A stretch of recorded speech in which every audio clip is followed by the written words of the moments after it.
The words hung in the silence like a ghost between us. We're going in a different direction, Emmett from Human Resources said, his eyes fixed somewhere above my head. He cleared his throat. The leadership team believes fresh perspectives will benefit the division. I stared at him. 18 years of loyalty, suddenly worth nothing. My voice remained steady when I finally spoke. And who exactly is taking over my position? Melody Jenkins. She started with us last month in market research. The floor seemed to tilt beneath me. The 20-something, who's been here 4 weeks? 28, Emmett corrected, as if that made it better. She has an impressive educational background and brings innovative thinking that aligns with our new strategic vision. I laughed, a sharp, bitter sound that made him flinch. Innovative thinking? I built this division from nothing. Our client retention rate is 98%. What exactly needs innovation? This isn't a performance issue, Renata. He slid a folder across the desk. We're transitioning you to senior advisor. You'll keep your benefits package. We value your institutional knowledge. Institutional knowledge. The words tasted like vinegar. That's what you call 18 years of relationships I've built? The crisis I handled when our biggest client nearly walked? The nights and weekends I missed with my daughter to keep this place running? Emmett's expression remained blank. Professional, practiced. Your new workspace has been prepared. You can move your things today. The next morning, I watched Melody settle into my chair, her manicured fingers trailing along the desk edge as she arranged her belongings. A potted succulent, a framed certificate from her recent MBA program, a motivational calendar. My new workspace sat in the corner, half the size of my old office, with a view of the building's ventilation system instead of the river. The plate on my door reading Division Director had already been changed to Senior Advisor before I'd even arrived. The team meeting started at 9.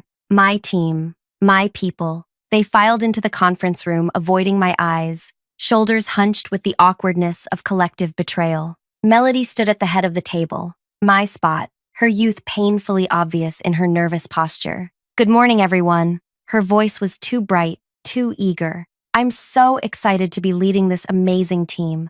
I've been reviewing our client portfolio and have some thoughts on restructuring our approach. I watched silently as she stumbled through client names. And our work with Mas on Ellie needs a refresh. Mas C. Nelly, I corrected quietly. They're very particular about the pronunciation. 20 pairs of eyes swung toward me. Melody's smile tightened. Right. Thanks for that, Regina. Renata. Of course. Sorry about that. She laughed nervously. As I was saying, I glanced down as my phone vibrated with an incoming message. The sender name made my heart skip.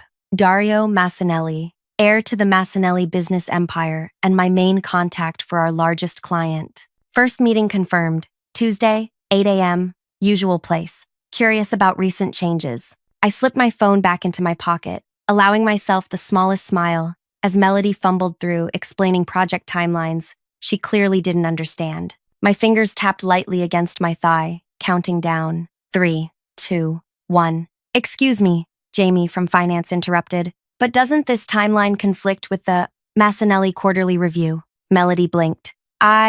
Well, we can adjust. The Massanelli review requires 6 weeks of preparation. Anna from Analytics added. We always block that time. It's been this way for 7 years. The room grew uncomfortably quiet as Melody shuffled through her notes, finding nothing. This was only the beginning. Before we continue, thank you for taking the time to read this story. If you're enjoying it so far, please hit that like button and subscribe to catch more stories like this one. Your support means everything, and your comments help me know what resonates with you.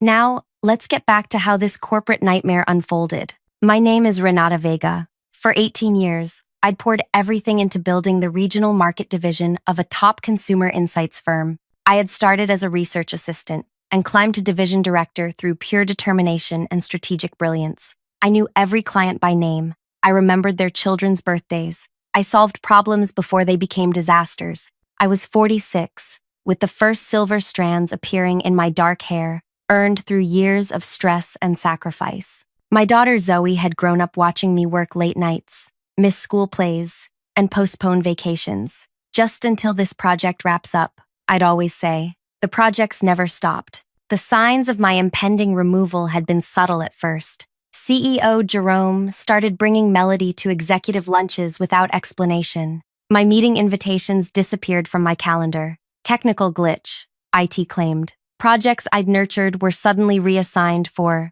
fresh perspective. I should have seen it coming. Jerome had been pushing the company toward a younger image. Digital natives understand today's market, he'd say during leadership meetings, his eyes sliding past me to the younger team members. Never mind that our digital analytics platform was my initiative. After that first humiliating meeting, Melody summoned me to her office, my former office, where she'd already replaced my awards with her framed diplomas. "I need your help understanding the Massanelli account," she said, panic edging her voice. "They've requested a strategic presentation for next week." I nodded, expression neutral. The Massanellas value tradition. They'll expect our standard quarterly review format. "But I wanted to show them my new approach," she said, pulling up a flashy slide deck filled with animated transitions and industry buzzwords. I watched her scroll through it, noting 6 critical errors that would offend our conservative Italian clients. "This is certainly innovative," I said carefully. "You don't like it," she frowned. "It's not about my preferences. It's about what works with this particular client." Her eyes narrowed. "Jerome hired me to modernize things, Renata. The company needs fresh energy." The subtext was clear. "You're obsolete." That night at home, I sat at my kitchen table, laptop open, a glass of wine untouched beside me. Zoe found me there at midnight, still staring at my email. "Mom, are you okay?" I looked up at my 20-year-old daughter, her face concerned. "They replaced me," I said, the words still strange in my mouth, "with someone younger, someone with less experience than you have babysitting." Zoe slid into the chair beside me. "That's insane. You built that place." "Apparently that's the problem. I'm too established." "You mean too expensive and too smart," Zoe said fiercely. "Too intimidating for some insecure CEO." I smiled sadly. "Maybe."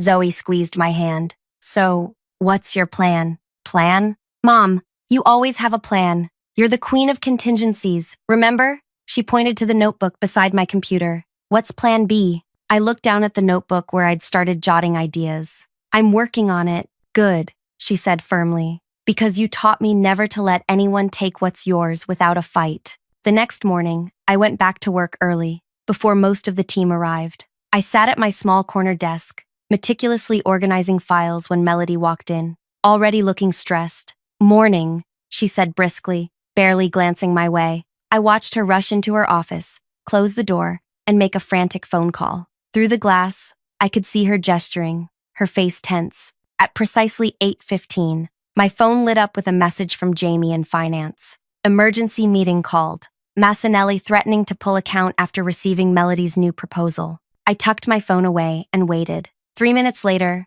Jerome himself appeared, walking briskly toward Melody's office. "Where's the Massanelli file?" he demanded loudly enough for me to hear. I continued quietly sorting papers, pretending not to notice the crisis unfolding. By 8:30, Jerome emerged from Melody's office and headed straight for my desk. "Renata," he said, his businessman smile firmly in place, "we need your expertise on a sensitive matter." I looked up, expression mild. "How can I help?"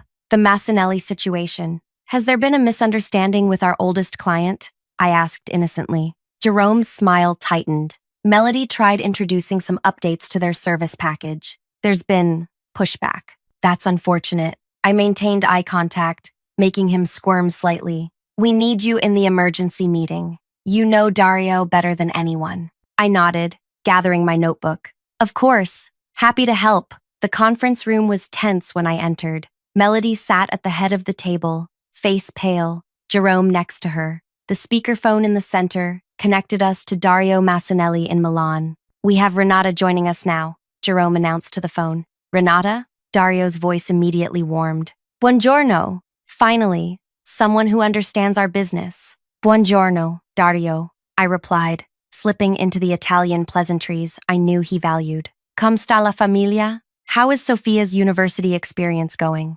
"Brillante. She loves Oxford. She was just asking about your Zoe." I could feel Melody staring at me as I navigated the conversation with ease, gently steering Dario back to his concerns, explaining the miscommunication about his account, and assuring him that his preferred approach would remain unchanged. By the call's end, Dario was laughing. This is why we trust you, Renata. You understand the value of relationship, of history. After we disconnected, Jerome cleared his throat. Excellent work, Renata. This is exactly why we value you as an advisor. I smiled pleasantly, happy to help. If there's nothing else, I should get back to my transitional duties. As I walked out, I felt Melody's eyes burning into my back. The first move in a long game had been made. What she didn't know, what none of them knew, was that I'd been planning for this possibility for years. Because in this industry, the biggest mistake anyone can make is believing job titles matter more than relationships.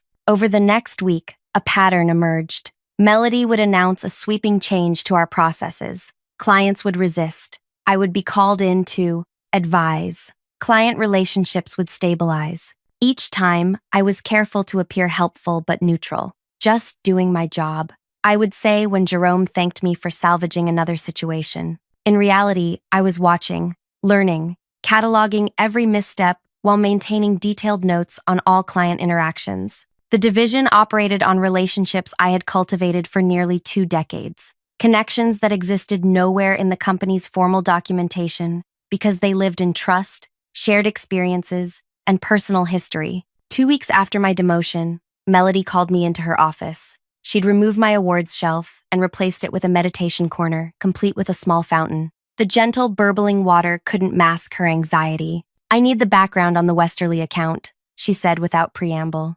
They're refusing to work with anyone but you. I nodded. Harper Westerly values consistency. Her company was our first major client. I know that, Melody snapped. I read the file. What I need is whatever you know that isn't in the file. I considered her for a moment. Harper's son has autism. She schedules all meetings around his therapy appointments on Tuesdays and Thursdays. She never takes calls between 2 and 4 p.m. She prefers data presented visually, needs time to process information before decisions, and values honesty above all else.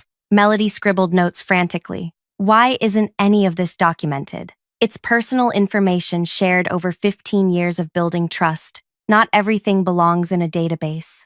Her eyes narrowed. You've been intentionally keeping information to yourself to make you indispensable. The accusation hung between us. I maintained eye contact, voice even. I've been building relationships the way this business requires. The information has always been available to anyone who asked. Well, I'm asking now, she said, sliding a legal pad across the desk. Write down everything about every client, everything you know that others don't. I took the pad, of course, happy to help with the transition. That evening, I called Harper Westerly from my personal phone. They've got that child running your division? Harper's incredulous voice filled my kitchen. Jerome has finally lost his mind. She's trying her best, I said diplomatically. Her best included sending me a proposal that ignored our entire sustainability initiative, Harper replied. Then she suggested meeting during Ryan's therapy time. When I declined, she asked if I could just skip it this once. I winced. I'm sorry about that.